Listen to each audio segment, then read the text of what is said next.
سلام به همگی. اگه به فکر راه انداختن شرکت خودتون هستید، حتما این سوال بزرگ هم ذهنتون رو درگیر کرده. واقعاً چقدر پول لازمه تا یه شرکت ثبت کنیم؟ امروز اومدیم که با هم یه نقشه راه مالی خیلی شفاف برای این کار بکشیم و تکلیف این قضیه رو روشن کنیم. خب این اولین و مهمترین سوالیه که برای هر کارآفرین تازه‌کاری پیش میاد. یه سرچ ساده تو اینترنت میکنید و یهو با یه عالمه قیمت جورا و جور روبرو میشید که راستش بیشتر آدم رو گیج میکنه تا راهنمایی. اما واقعا داستان چیه؟ چرا اینقدر اختلاف قیمت هست؟ ببینید، احتمالاً شما هم یه همچین چیزی دیدید. یه مؤسسه قیمت میده 500,000 تومان، یه مؤسسه دیگه یه فاکتور 10 میلیون تومانی میذاره جلوی شما. این اختلاف قیمت فضایی اصلاً از کجا میاد؟ قضیه چیه؟ الان میخوایم دقیقاً براتون بشکافیم که ریشه این تفاوت عجیب و غریب کجاست و چطور میتونید یه بودجه بندی درست و حسابی داشته باشید. خب بریم سراغ اصل مطلب. راز این قیمت‌ها اینه که کل هزینه‌ها به دو بخش اصلی تقسیم میشن. بیایید این دوتا بخش رو با هم باز کنیم. و بله، کلید ماجرا دقیقاً همینجاست. ببینید، کل پولی که شما میدید به دو قسمت تقسیم میشه. یه بخشش هزینه‌های دولتی و قانونیه که مستقیم به حساب سازمان‌های دولتی واریز میشه. بخش دوم کارمزد اون شرکتیه که داره کارهای شما رو انجام میده. حالا حدس بزنید اون اختلاف قیمت‌های عجیب غریب از کجا میاد؟ دقیقاً از همین بخش دوم، یعنی کارمزد خدمات. خب اول بریم سراغ بخش اول، هزینه‌های دولتی. ببینیم پولی که میدیم دقیقاً کجا میره. اینها هزینه‌هایی هستن که اصلاً نمیشه روشون چونه زد و مستقیم به حساب نهادهای دولتی واریز میشن.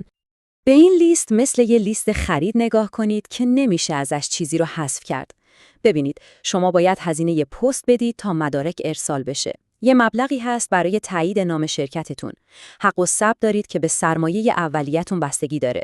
0.5% سرمایه‌تون هم به عنوان حق تمبر مستقیم میره به حساب اداره مالیات.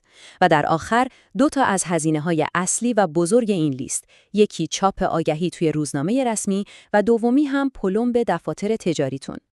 خب حالا که با هزینه‌های کلی آشنا شدیم، وقتش دو تا از محبوب‌ترین گزینه‌ها برای استارتاپ‌ها رو بذاریم کنار هم.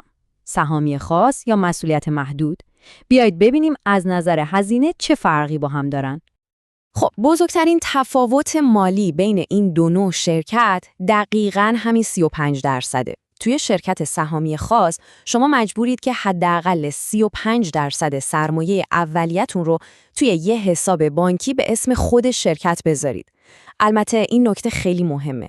این پول خرج نمیشه. یعنی بعد از ثبت شرکت میتونید برداشتش کنید. اما مسئله اینه که شما باید این نقدینگی رو اول کار داشته باشید. این جدول قشنگ تفاوت‌ها رو خلاصه میکنه. همونطور که میبینید توی شرکت با مسئولیت محدود دیگه خبری از واریز پول به بانک نیست و فقط اقرار مدیرعامل کافیه.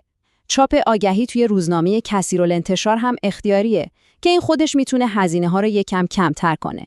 اما در عوض اینم یادتون باشه که شرکت سهامی خاص معمولاً اعتبار بالاتری پیش بانک‌ها و توی مناقصات داره. اما خب داستان همیشه با ثبت اولیه تموم نمیشه. برای یه سری کسب و کارهای خاص، هزینه‌های اصلی و بزرگ تازه بعد از گرفتن شماره ثبت شروع میشن. یه مثال عالی برای این موضوع شرکت‌های پیمانکاری هستن. هزینه ثبت اولیه‌شون شاید مثل بقیه شرکت‌ها باشه، مثلا یه شرکت سهامی خاص.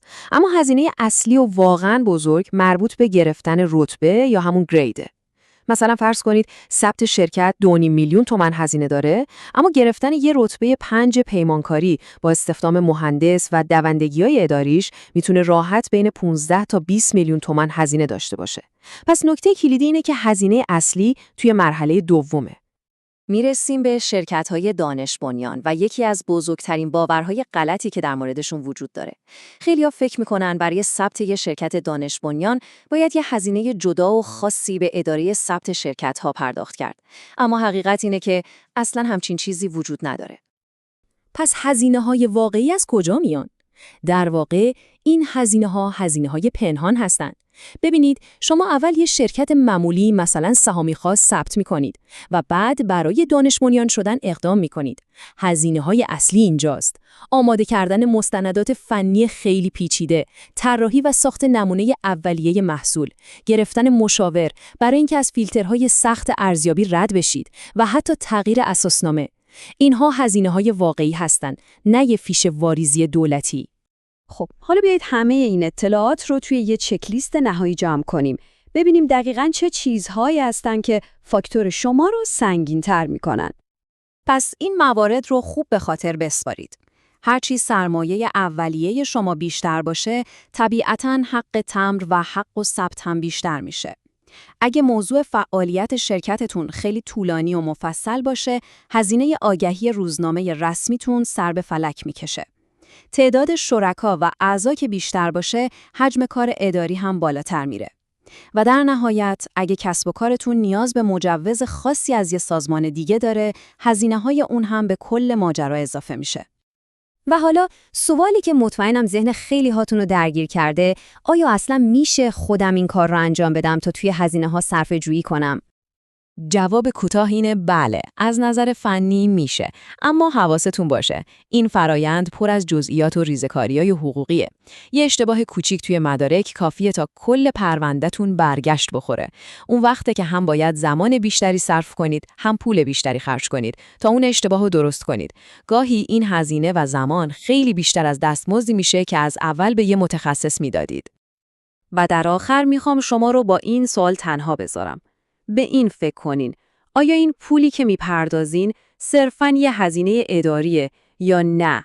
اولین سرمایه گذاری شما برای ساختن یک کسب و کار محکم و بی‌نقصه.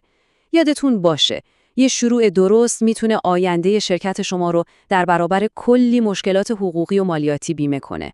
ممنون که همراه ما بودید.